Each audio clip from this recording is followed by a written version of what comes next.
हाँ, आज पढ़ने जा रहे हैं calculating the heat work and the delta H during the phase transition. Solid से हमारा लिक्विड बन रहा है, इसको हम बोलेंगे फ्यूज़न।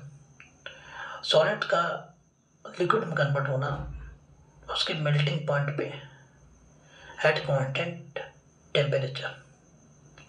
कांस्टेंट टेम्परेचर पर सॉलिड का लिक्विड में कन्वर्ट होना फ्यूज़न कहलाता है। ठीक है, तो इसके दौरान जो एंथैल्पी की रिक्वायरमेंट होगी उसको हम बोल देंगे एंथैल्पी ऑफ फ्यूज़न। जबकि लिक्विड का वेपर में कन्वर्जेशन कहलाता है वेपराइजेशन, और लिक्विड का वेपर में कन्वर्जेशन जो होता है बॉइलिंग पॉइंट पर होता है। ठीक है, यहाँ तक समझ में हमारे आ जाता है। लेकिन आप देखो, मान लो कि कोई हमारा कंटेनर है, कंटेनर के अंदर एक सॉलिड कंपाउंड है जिसका नाम क्या है, सॉल्ट रख दिया हमने। सॉल्ट को हम हीट दे रहे हैं भाई, सॉल्ट तो हमारा सॉलिड वाला है, तो इसको जब हम हीट देंगे तो ये मेल्ट करेगा। ठीक है, तो सॉल्ट को जैसे हमने हीट दी तो ये मेल्ट होना शुरू हो गया।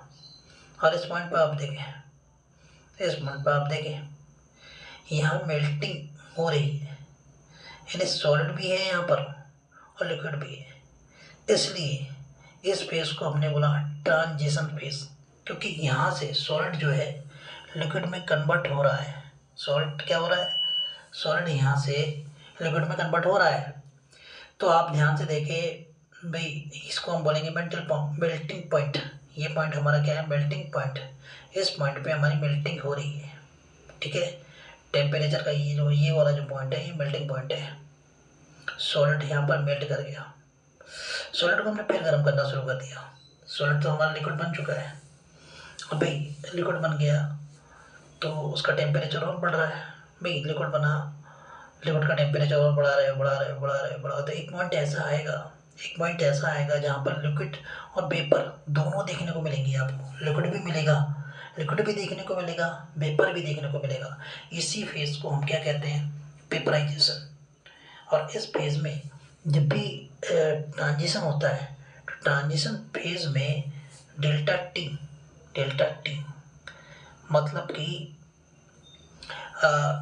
जो टेम्परेचर होता है उसके अंदर कोई भी चेंजिंग नहीं आती। ट्रांजिशन फेज में टेम्परेचर में कोई चेंजिंग नहीं आती, मतलब प्रोसेस आइसोथर्मल होता है। प्रोसेस आइसोथर्मल जरूर होता है, लेकिन इसका मतलब आप ये नहीं कह सकते कि डेल्टा यू भी 0 के बराबर होगा। ये हम नहीं कह सकते, क्योंकि आप देख सकते हो जो यहाँ से पढ़ो, बिकॉज पी यानी potential energy of the system बढ़ रही है। भाई आप बाहर से टेम्परेचर दे रहे हो तो इसका मतलब पोटेंशियल एनर्जी बढ़ रही है। पोटेंशियल एनर्जी बढ़ रही है तो potential energy is also the part of the delta U.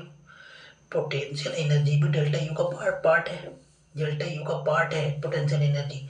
तो so delta U will not be zero, delta U कभी भी जीरो नहीं होगी, क्योंकि डेल्टा यू तो पार्ट है पोटेंशियल एनर्जी का। यदि पोटेंशियल एनर्जी तो लगातार बढ़ रही है, और दूसरी बात यह है भी काइनेटिक एनर्जी बढ़ रही है ना। Kinetic energy will be constant. हाँ, इतना जरूर है भी कि पोटेंशियल एनर्जी जो है वो तो को आप टेम्परेचर देते जा रहे हैं, बढ़ती जा रही है, लेकिन काइनेटिक एनर्जी नहीं बढ़ेगी, क्योंकि काइनेटिक एनर्जी जो है ना वो टेम्परेचर से डायरेक्टली कनेक्टेड होती है। मतलब kinetic energy directly proportional to the temperature. तो टेम्परेचर अगर कांस्टेंट हो गया तो काइनेटिक एनर्जी भी कांस्टेंट हो जाएगी। ठीक है, जबकि पोटेंशियल एनर्जी बढ़ेगी। तो ये हमारा ट्रांजिशन फेज है लिक्विड का, जिसको हम कहते हैं एंथैल्पी। यहाँ पर जितनी भी हम हीट प्रोवाइड करा रहे हैं इसको हम बोलेंगे एंथैल्पी ऑफ वेपराइजेशन। आप देखो ध्यान से, यहाँ पर अब फिर से हमने टेम्परेचर देना शुरू कर दिया है, टेम्परेचर बढ़ाना शुरू कर दिया, हीट सप्लाई करना शुरू कर दी है। अब हमारा लिक्विड फेज आ चुका है। लिक्विड को अब हम फिर और ज़्यादा इसका टेम्परेचर बढ़ा रहे हैं, बढ़ रहा है। एक फेज ऐसा आएगा जहाँ पर हमारा लिक्विड डायरेक्टली गैस में कन्वर्ट हो जाएगा, डायरेक्ट गैस में कन्वर्ट हो जाएगा, और उसको हम बोलेंगे गैसियस फेज। ठीक है, अब आप देख लो, सिंपल है, ग्राफ में कुछ नहीं है। स्टार्टिंग हमारा सॉलिड से हुआ था, सॉलिड को हमने नीचे से हीट सप्लाई की, हीट सप्लाई करने पर सॉलिड मेल्ट होना शुरू हो गया। मेल्ट हुआ ना, तो मेल्ट होते होते ये इसका टेम्परेचर बढ़ता रहा लगातार। ये बढ़ रहा है टेम्परेचर, लगातार टेम्परेचर बढ़ता रहा। एक पॉइंट ऐसा है जहाँ पर ये मेल्ट होना शुरू हो गया।